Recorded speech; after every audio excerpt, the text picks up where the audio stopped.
శ్రీ తిరుమల రామచంద్ర గారి సాహితీ సొగతుని స్వాగతం. మూడవ భాగం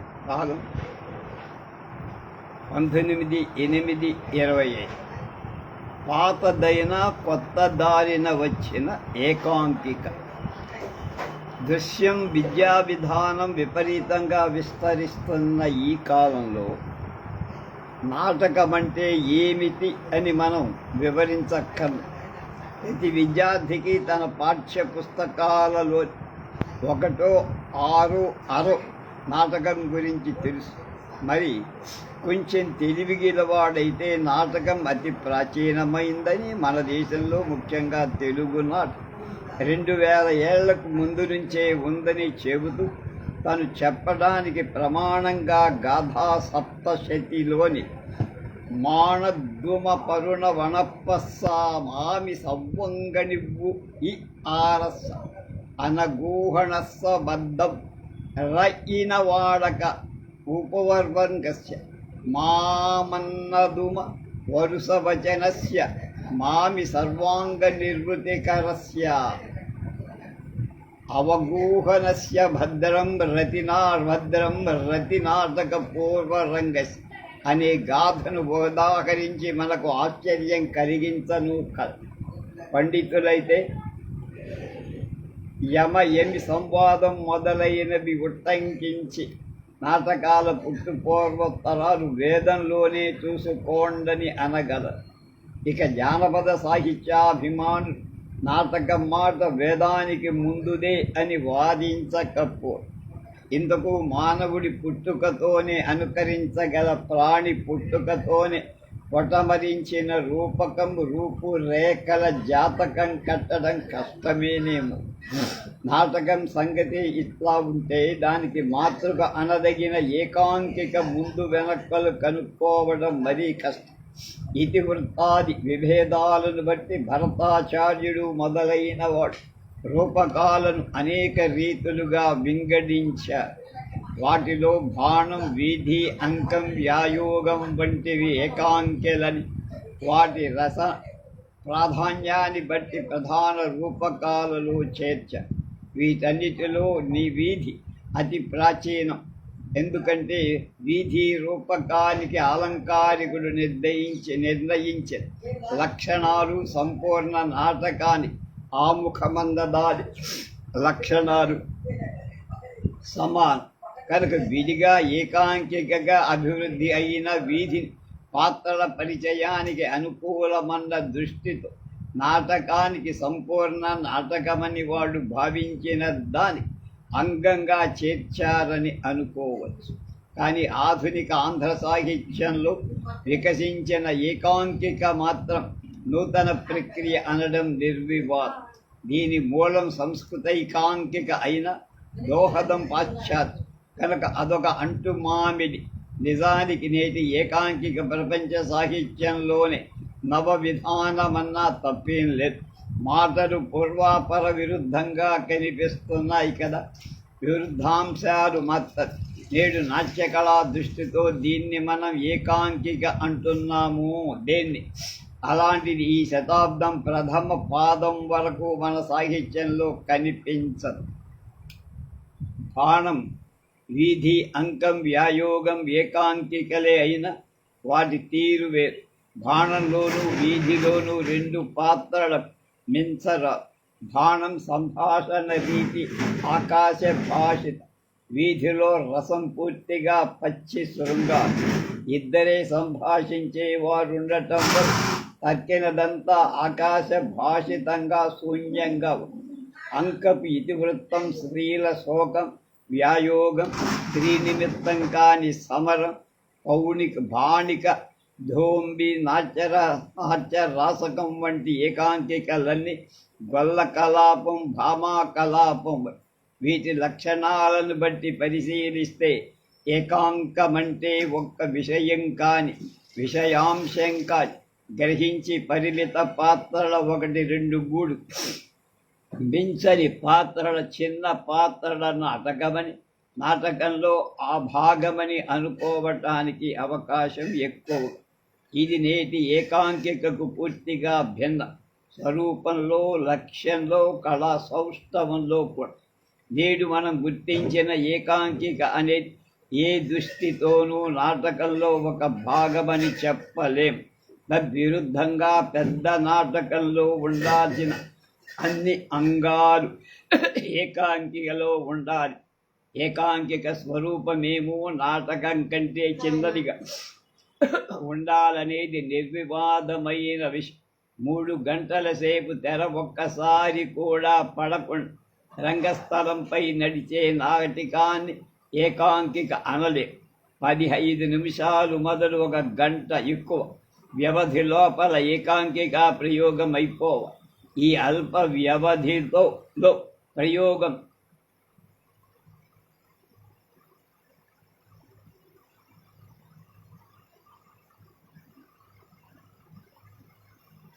సఫలంగా, అంటే ప్రేక్షకులను తందీనులను చేసి సమాప్తం కావాలంటే ఒక విశిష్టమైన కౌశలం ఉంటేనే సరి. పెద్ద నాటకాలలోలాగా వివరాలు చెప్పడం సాధ్యం. అయితే ముఖ్యమైన వివరాలు వదలడానికి వీలే. పాత్రల సృష్టి పోషణకు అవకాశం లేకపోయినా అవి సజీవంగా ఉండాలి. ఇతివృత్తి విస్తృతికి అవకాశం లేకపోయినా ఆరంభం నుంచి చివరి వరకు సంఘటన ప్రవాహం ఉండే తీర. ముఖ్యమైన విషయం ఏమిటంటే ఏకాంకిక స్వరూపం చిన్నది అన్నంత మాత్రాన ఆ ప్రయాణంలో పరిణామం లేక రసాస్వాదన తక్కువైనా సాగిపోవడమని కాదు అంటారు కన్నడ రూపక మర్మలు. తెలుగు సాహిత్యంలో ఏకాంకికల ప్రాదుర్భావాన్ని కారణాలు 2. 1 పాశ్చాత్య సాహిత్య ప్రభావం, 2 నాటక అభిమానాల రస పిపాస. ఒక రకం ఏకాంకికలు గడచిన శతాబ్ది ఉత్తరార్ధంలోనే బయలుదేరాయి.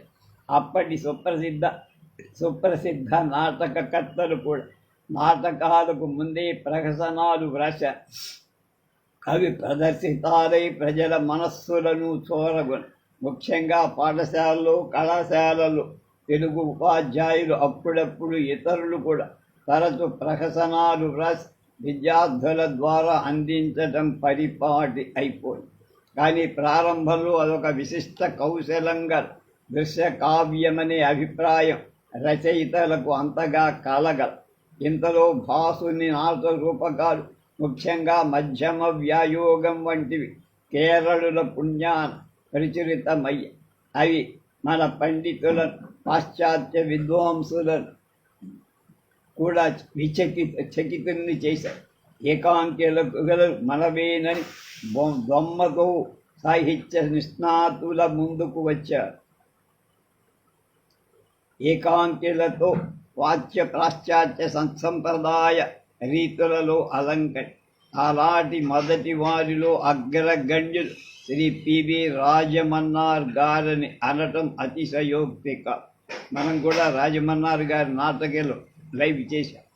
ఆయన ఏకాంకికలు ఈ శతాబ్దం మొదటి పాదంలోనే వచ్చి రాజమన్నార్ పెక్కు సంస్కృతుల మెన్నేరు, పెక్కు విజ్ఞానాల మున్నీరు. ఆయన నాటకాలు, నాటికలు సంఘంలోని అపోహలకు గొడ్డలి పెట్టి కళా పారమ్యానికి తేనె పట్టు.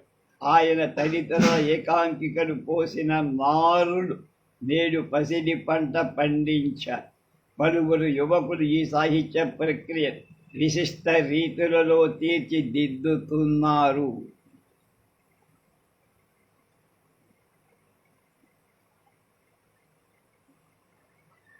అయితే మన ఏకాంకిక పెరగసినంత రీతిగా పెరగలేదని విమర్శించేవారు ఉంటూనే ఉంటారు. బలపడటానికి ముందే బరువు మోసినందువల్ల పెందు వంగిపోయిందనే వాళ్ళు ఉన్నారు. అంత మాత్రాన దాని వివిధ రీతి వికాసం కాదనడే.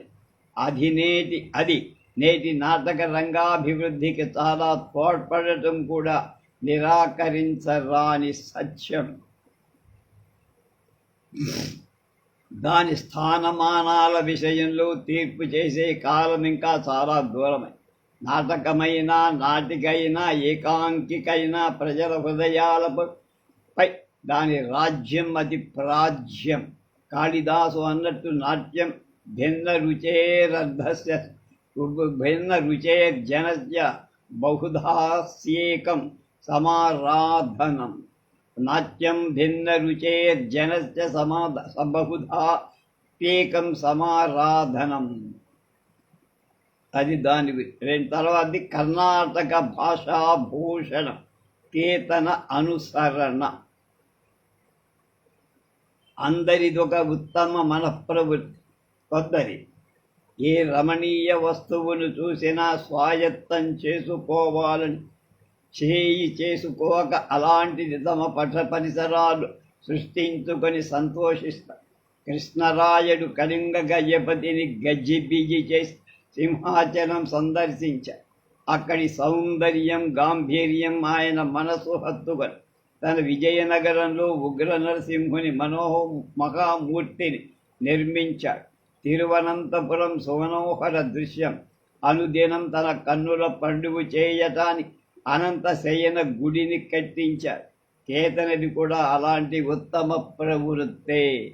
కేతన కాలానికి మార్గదేశీ రీతులలో ఎంతో తెలుగు సాహిత్యం వెలసింది. తమకు గ్రామ్యమని తోచిన వాటిని కొందరు వదిలిపెడుతున్నారు.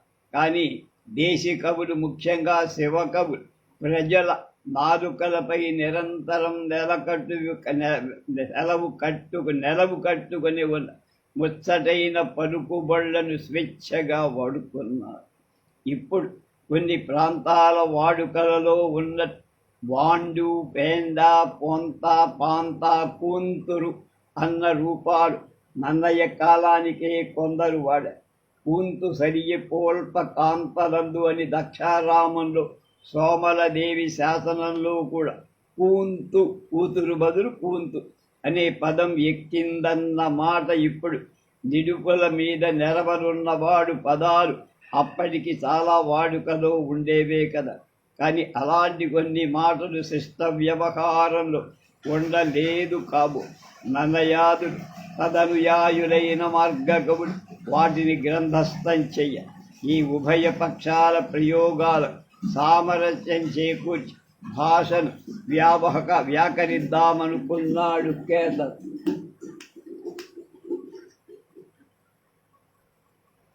పొరుగున ఉన్న కన్నడ, తమిళ దేశాలు అప్పటికే భాషను పలువురు వ్యాకరించారు. తనేమో సంస్కృతాది భాషా కావ్యకర్తృత్వమున నుతిగన్నవాడు. దశకుమార చరితం కన్నడంలో దాదాపు 150 సంవత్సరాలకు ముందే కర్ణాటక భాషాభూషణమనే వ్యాకరణం ఉండటం చూశా. పాణినీయ పరిభాషలో నడిచే ఆ కర్ణాటక భాషాభూషణం సూత్ర పద్ధతి పరిశీలించి దాని జిగి బిగి తనకు నచ్చాయి. దాన్ని రచించిన వాడు ద్వితీయ నాగవర్మ. ఇతడు మొదట వేంగి విషయంలో వేంగి నగరవాసి, జైన మతానుయాయి.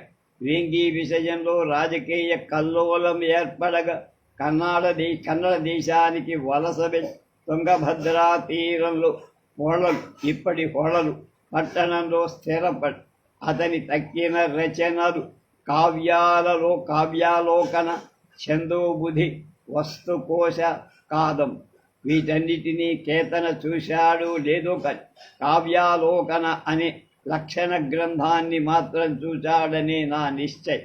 తెలుగు కన్నడాల చుట్టరికం ఈనాటిది కాదు. అభివృద్ధి పొందిన పరిసర భాషా సాహిత్యాల ప్రాభవం మరొక భాషపై పడటం కూడా తప్పదు కదా. అంతేకాదు కావ్యాలోచనం పోసపై సూత్రీకరణ పద్ధతి కేతనకు మరీ బాగుందే. దీనిలో సూత్రాలు, కందాలలో ఉదాహరణలు ఇతర పద్యాల్లో కనుక సంస్కృత వ్యాకరణ పరిభాష ప్రసక్తే లేక సుబోధకంగా తెలుగుకు లక్షణం చెప్పదలిచారు. ఈ కన్నడ లక్షణ గ్రంథాలు సహాయాలుగా ఉండనే ఉన్నాయి. అందువల్లనే తేట మాటలతో శాస్త్ర చర్చ కొనసాగి ఇంతవరకు తెలుగుకు వ్యాకరణం లేదా, నువ్వెవడవై వ్యాకరణం రాయటానికి, నీ అధికారమేమి, అని ఎవడైనా ప్రశ్నిస్తాడేమో అని తన అర్హత ఇలా చెప్పు. వివిధ కళా నిపుణుడు అభినవ దండియనగ బుధజనంబుల చేతన్ భువి పేరుగొనిన వాడన్ కవిజన మిత్రుండ మూల ఘటికాన్వయుడ ఖ్యాత శుభచరితుడన్ వృషకేతనమాదద్వయీ నికేతనుడనగా కేతన సత్కవియనగా భూతలమున అతిశయంబు పొందిన వాడ.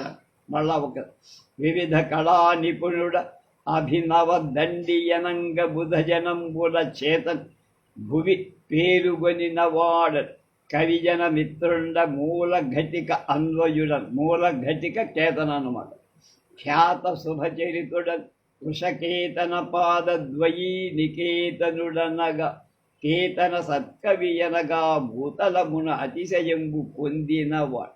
ఇంత మాత్రమేనా, తనకొక పెద్ద సర్టిఫికెట్ చాలా పెద్దవాడు ఇచ్చాడని సగర్వంగా చెప్పుకొని మురిసివాడు. కవిత చెప్పి ఉభయ కవి మిత్రు మెప్పింప హరిది బ్రహ్మకైన అతడు మెచ్చవరగ దశకుమార చరితంబు చెప్పిన ప్రోడ నందు వేరే పొగడ నేల అని. మళ్ళా కవిత చెప్పి ఉభయ కవి మిత్రు మెప్పింప హరి బ్రహ్మకైనా, బ్రహ్మ కూడా మంచి కవిత్వం చెప్పి ఉభయ కవి మిత్రుడైనటువంటి ఎవరు తిక్కన గారిని మెప్పించడం ఎవరి వల్లాక. నేను దశకుమార చరిత్రం చెప్పి ప్రోడ నన్ను వేదే పొగడు ఆయన్ని మెప్పించి. ఇంతకంటే ముఖ్యమైన అర్హత మరొకటి. అదేమిటి? మున్ను తెలుగునకు లక్షణమెన్నడు ఎవ్వరును చెప్ప. ఇంతవరకు తెలుగు వ్యాకరణం ఎవడు రాయలా, నేను రాస్తున్నానన్న. ఇంత ధైర్యంగా కేతన వంటివా ఈ మాటను ఎన్ని గుండెలతో చెబుతున్నాడు. మరొక వ్యాకరణం ఉండి ఉంటే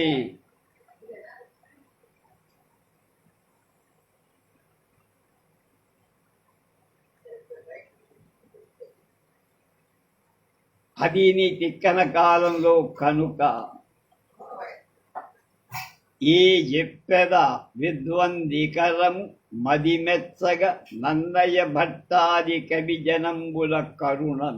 మళ్ళా ఏంటే నేను ఈ చెప్పెద విద్వందికరము మదిమెచ్చగ నన్నయ భట్టాది కవి జనంబులక అని ఆదికవి అయిన నన్నయ్యను స్మరించి వ్యాకరణం రాస్తానని. అలాంటి అవకాశం కలగడం తన మహాభాగ్యం అన్న.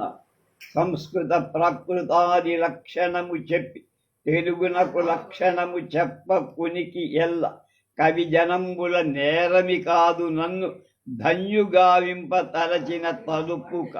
వాళ్ళెవరూ రాయకపోవడానికి వాళ్ళ దమ్ములే కాదు, నా కోసం వదిలిపెట్టారు కనుక నేను రాస్తాను అని సంతృప్తి పడి అప్పటికి మనసు కుదుట పరిణత బుద్ధితో ఎంతో ఆత్మవిశ్వాసం భాషా వేదు నను నివియా ఖణ్ముఖ వాణినుల అగు నెనయని సంతోషింప ఆంధ్ర భాషా భూషణము శబ్దశాస్త్రము రచయింతును. కనుక నువ్వు బ్రహ్మవి సరస్వతివి సాక్షాత్తు అని వాడు పొగిడేటట్టు ఆంధ్ర మహాభూషణం అనేటువంటి దాన్ని రాస్తాడు అని వ్యాకరణం రాయబూను. నిజమే, విద్వానేవ విజానాతి విద్వజ్జన పరిశ్రమ. భాషావేత్తలు పొగడతారు కదా, ఇక సంకోచం ఎందుకు? అయినా కేతన తిక్కన నుండి మహోదాత్తుని సన్నిధానంలో ఉన్నవాడు నెల్లూరు. విద్య యొసగును వినయంబు కనుక నమ్రతో ఒప్పులు కలిగిన మెచ్చు, తప్పులు కలిగిన నిరింగి తగదిద్దు. తప్పని చెప్పకుడి కవులు నాస్తి కవులుపాస్తి చేసేదా మిమ్మల్ని. తప్పులుంటే చెప్పండి, నేను దిద్దుకుంటానన్నారు. గుణదోషంబులెరిగిది గుణమిది ఇది దోషమని, ఇది గుణము ఇది దోషమని పూజ గొందులు సుఖములు. గుణదోషములెరుక గుణములని పూజ గొందులు కుక్కవులు అని. కుక్కవులు కూడా ఒక వారు ప్రార్థించ. అయినా అసూయ అనేది అపరిణత చిత్తుల సహజ లక్షణం. వీడేం చెప్పతాడు? కోన్ కిస్కా గాడు తిక్కన గారి శిష్యుడైనంత మాత్రం చేత రాస్తాడా, వ్యాకరణం రాసే దమ్ముందా అనుకుంటారే. అలాంటి అపరిమిత మతులు కనుక వాళ్ళని ప్రత్యేకంగా వాళ్ళకి ముఖ్య. కొత్తగా ఆంధ్ర భాష కొండొక లక్షణమిట్లు చెప్పినే ఉత్తమ బుద్ధి వీడయని ఓరలు పోవక విన్నమే మీరొత్తిన మీకు మారుకొని ఉత్తరమిచ్చుట చాలా వ్రేగు మీ చిత్తమునందు నన్నెరవు సేయకుడి కవులార మృఖ్య అని తప్పులు ఎవరికైనా వస్తాయి, మహామహా వాళ్ళకే వస్తాయి. నేనిది గొప్ప శబ్దశాస్త్రమని చెప్పుకోవటంలా ఇదిగిదిగో ఇది అని దారి చూపా అంతే అని మరొకసారి వినయని వినమిత మస్తకుడయ్యా. నేరములు కాళిదాస మయూరాదులకైన గలుగు వరులకు లేవే సారమతులైన సుఖముల కారుణ్యము కలిపి నేర్పు కవి జనములకు కంచి నెల్లూరు మరి యోరుగల్ల యోధ్య అను పురంబులపై గంగ కరుగమనిన తగి ఒక త్రోవ చూపెదా బహుపదంబులు ఆంధ్ర భాషకు కలవని అరసి కేతన మాటను బట్టి తెలుగులో తొలి వ్యాకరణం ఆంధ్ర భాషా భూషణమే అనుకుందాం. కన్నడ వ్యాకరణ ముద్ర మనస్సులో ఉన్నందువల్ల కాబోలు కేతన మార్గం కొంత వింతగానే ఉంటుంది. తెలుగును తత్సమ సద్భవం అత్త తెలుగు దేశ్యం గ్రామ్యం అని 5 విభాగాలుగా నిర్వచించి అచ్చ తెలుగు విభాగంలో సర్వసాధారణ వ్యవహార రూపాలను, దేశ్య విభాగంలో వ్యవహార చ్యుతమైన సాహిత్య మాత్రగతమైన తెమ్మెర యలనాగ వంటి వాటిని ఉదాహరించడం గమనార్హమైన విషయం. కేతనను అనుసరించే చిన్నయసూరి గారు సంస్కృత సమేతరంబగు భాష అస్సయనంబడు అని లక్షణం చెప్పారు. కేతన నకారాన్ని సకారంగానే గ్రహించాడు, కానీ కళాధృత ప్రకృతిక విభాగానికి పోలే. చతుర్థీ విభక్తి కోసం అనేక ప్రత్యయ అనే ప్రత్యయం చెప్పల. కొరకు కై చతుర్థాప్త అని తృతీయ విభక్తితో కూడా ప్రత్యయం కూడా చెప్పల. తోడా సహల్దేరులోన తెలుగులో వికృతి అని వికారం కూడా చేయలే. తల్లి సంస్కృతంబే ఎల్ల భాషలకు, దానివల్ల కొంత గానబడి కొంత తాన కలిగే అంతయు ఏకమై తెలుగు భాష నాగ వినుతికెక్కే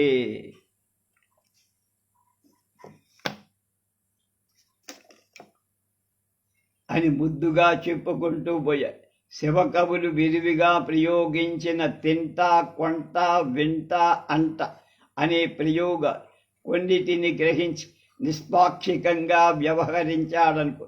మధుకైట భారాది మరది రమ్మని పిలిచి పనిగొంట నీకు ప్రాభవము కాది అని శ్రీనాథుడు కొంట అని ప్రయోగించగా, అహోబల పండితు ఈ కొంట గ్రామ్యమని నిరసించిన రాఘవ పాండవీయ వ్యాఖ్యాత ముద్దరాజు రామన్ తన ముందున్న అనంతుని ఛందస్సును వెన్నకోట పెద్దన్న కావ్యాలంకార చూడామణి తాతం భట్టు కవిలోక చింతామణిని కాక అతి ప్రాచీనమని నమ్మినందున ఆంధ్ర భాషా భూషణాన్ని ప్రమాణంగా గ్రహి కేతన కన్నడంలోని సృష్టిని చూసి తెలుగులో పునఃసృష్టి చేశాడనుకున్నాం కదా. దాని వివరాలు, దానితో మంచిని ఇతరుల పంచల నుండి ఎలా తెచ్చుకున్నాడు, గౌరవంగా తన గ్రంథానికి భాషాభూషణమని ఎలా నామకరణం చేసుకున్నాడో స్పష్టం. నాగవర్మ కావ్యాలోకనం 5 అధికరణాల లక్షణ గ్రంథం. శబ్దస్మృతి, కావ్యాల వ్యావృతి, గుణ వివేకం, రీతి, క్రమరస నిరూపణం, కవి సమయం అనేవి ఈ 5 అధికరణం. వీటిలో మన వివక్షత శబ్దస్మృత్యధికరణం మాత్రం. ఈ అధికరణంలో సంధి, నామస్థితి, సమాసక్రమం, తద్ధితం, అఖ్యాతం అనే 5 అధ్యాయాలు. సంధి నామస్థిత వితత సమాసంకరంత తద్ధితంబు విస్తర రూపాఖ్యాతమాఖ్యాతం నేనే దొర నెత్తైదు మధ్యాయ వర్గం అని సంస్కృత స్మృతి అధికరణం ప్రారంభంలో చెప్పాడు నాగవర్.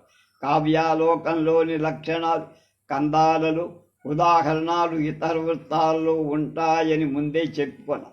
ఇతడు తన కావ్యాలోకాన్ని కవి కల్గిదు గై కన్నడి కవితಗೆ ಬಾಳ್ಳದ ಉದಾತ್ತವಾಗ್ದೇವತಿರುದ್ಭವ ಹೇತು ಕೋಶಗೃಹಮನಿ ಭುವನ ತೊಡಿಯು ಅರೆದು ನಿಲ್ಪಂదో తచ్చరియే.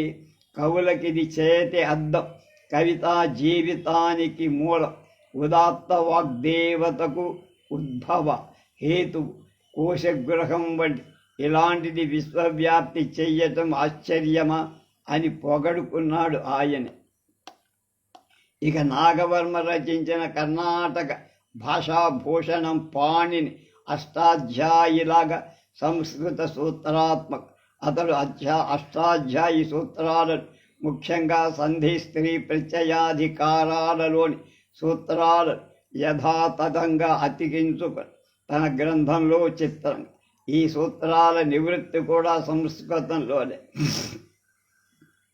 అలాగే పూర్వ కవులైన పంప, నయసేన, హరిపాలాదుల కావ్యాల నుంచి ప్రయోగాలు ఉదహరించారు. ఇది సంజ్ఞా, సంధి, విభక్తి, కారక, శబ్దరీతి, సమాస, తద్ధిత, ఆఖ్యాత, అవ్యయ నిరూపణ, నిపాత నిరూపణ విధానాలనే పరిచ్ఛేదాలు కలవు. ఈ కర్ణాటక భాషాభూషణ కావ్యాలోకనంలో ప్రథమాధికరణమైన శబ్ద స్మృత్యధికరణానికే విస్తరమని పరిశీలిస్తే స్పష్టమవుతుంది. కావ్యాలోక సంధ్యాధ్యాయం ప్రారంభంలో చెప్పిన శబ్దశాస్త్ర సంకేతాలు కర్ణాటక భాషాభూషణలోని సంజ్ఞాన విధానమని ప్రత్యేకంగా పరిచ్ఛేదమై, రెండవ అధ్యాయంలోని నామస్థితికి విస్తరణమే కర్ణాటక భాషాభూషణంలోని విభక్తి, కారక, శబ్దరీతి విధానాలని మూడు పరిచ్ఛేదం. కేతన సూత్రీకరణ పద్ధతిలో అధ్యాయ విభాగంలో కావ్యాలోకనం, స్మృత్యధికరణాన్ని, విషయ విస్తరణ కర్ణాటక భాషాభూషణాన్ని అనుసరించినట్టు తోస్తాం. కేతన అధ్యాయాలను ప్రత్యేకంగా విభజించకపోయిన అనంతరంబ సంధులెరింగించద, అనంతరంబ విభక్తులు చెప్పద, అనంతరంబ సమాసంబు తెలిగించద, అనంతరంబ క్రియాపదంబులెరిగించద అని వక్ష్యమాణ విషయ ప్రారంభంలో శబ్ద స్మృత్యధికరణంలో అధ్యాయాలైదు. సంధి ప్రారంభంలోనే సంజ్ఞా వివర, నామస్థితి, సమాసక్రమం, తద్ధితం, ఆఖ్యాతం. ఆంధ్ర భాషాభూషణంలోని విషయ వర్గీకరణ తెరగు అలా సత్సమ భాషా లక్షణాది సంజ్ఞా వివరణం, సంధి, విభక్తులు, సమాసాలు, తద్ధితాలు, క్రియ. దీనిలో 166వ పద్యం నుంచి 169వ పద్యం వరకు 9 పద్యాలు తద్ధితాలకు సంబంధించినవి. అవి 136వ పద్యం తరువాత క్రియాపద వివరణకు ముందు ఉండాల్సింది. కానీ లేఖక ప్రమాదం వల్ల క్రియాపద వివరణ మధ్యగా అసందర్భంగా వచ్చి పడ్డాయని అనుమానించడానికి అవకాశం. తాళపత్ర గ్రంథ లేఖకులు ఒక్కొక్కప్పుడు ఒక తాటాకును పొర్లించడానికి 2-3 పొర్లించడం, కొంత వ్రాసిన తర్వాత పొరపాటు తెలుసుకొని వెనకటి తాటాకులోని దాన్ని కూడా హంసపాదు వంటిదేమీ లేక ఆ వరుసలోనే వ్రాయడం తాళపత్ర గ్రంథ పరిశీలకులు అనుభవ విదితం. సారంగధర చరిత్రలో ఇలాంటి లేఖక ప్రమాదాల వల్ల కలిగిన 2 పద్యాల పౌర్వాపర్యాన్ని శ్రీ దీపాల పిచ్చయ్యశాస్త్రి గారు నిరూపించటం పండితులందరికీ తెలుసు. కర్ణాటక భాషాభూషణానికి, ఆంధ్ర భాషాభూషణానికి గల రచనా క్రమం సామాన్యాన్ని బట్టి కేతన కర్ణాటక భాషాభూషణాన్ని, కావ్యాలోకనాన్ని ఎదుట పెట్టుకొని తెలుగు లక్షణం చెబుతూ వచ్చాడా అన్నంత ఆశ్చర్యం. స్థాళీ పులాక న్యాయంగా అనుకరణలేదు. ఆదులు, స్వరములు, అచ్చులు కాదు. లొగిన్ వ్యంజనములు హల్లులనగా మేదిని నెల్లల జల్లు కాదులు నైదైదు కోర్పనగ వర్గంబు అకారాదయ ప్రసిద్ధా వర్ణా కాదయ త్రియస్త్రింశద్వర్జన వర్గాంతే మాంతా పంచ పంచ ఎయిదే కకారాది తదయత్కరమొయుడు వన్యగం పరివిడియం తైదైదు గెయ్యుడు వర్ణది నయుడుం వర్గంగళక్కు ముడిందు వావర్గం. అది కన్నడ పద్యం అన్నమాట. మనకు దంచ చకారాలున్నాయి.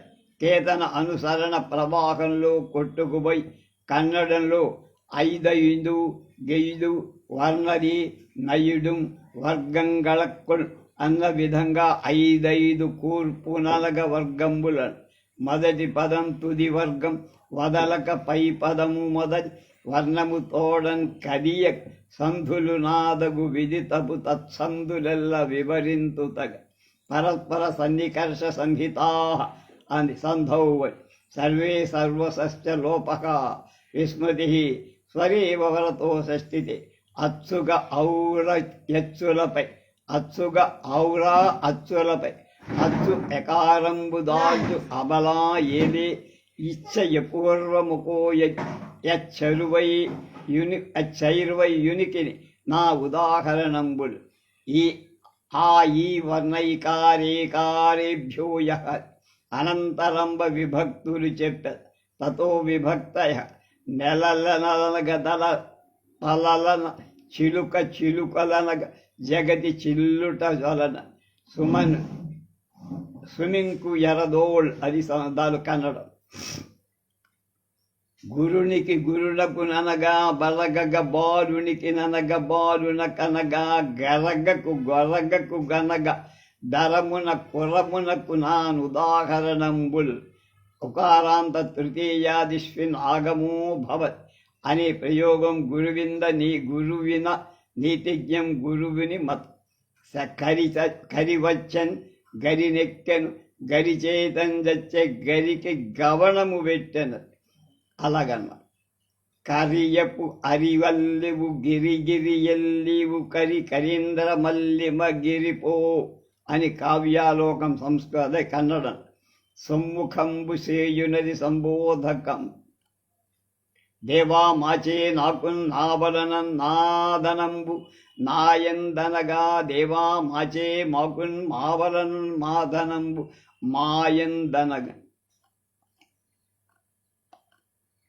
ఎలమి నీవు మీరు నేనేము ప్రవచ నిన్ను మిమ్మనంగ నన్ను మమ్ము నన ద్వితీయములయ్యనని విష్మదస్మత్ప్రదముడు తెలియ నూత్న దండి చెప్పే నీమాలకు నామాలకు ధీరమ ధీమత మహితా వరుసతో తృతీయాదులయంచేమరక చేతనాది స్థోమం బిడ ఏక బహువచో నియతి యగు నీనందాంత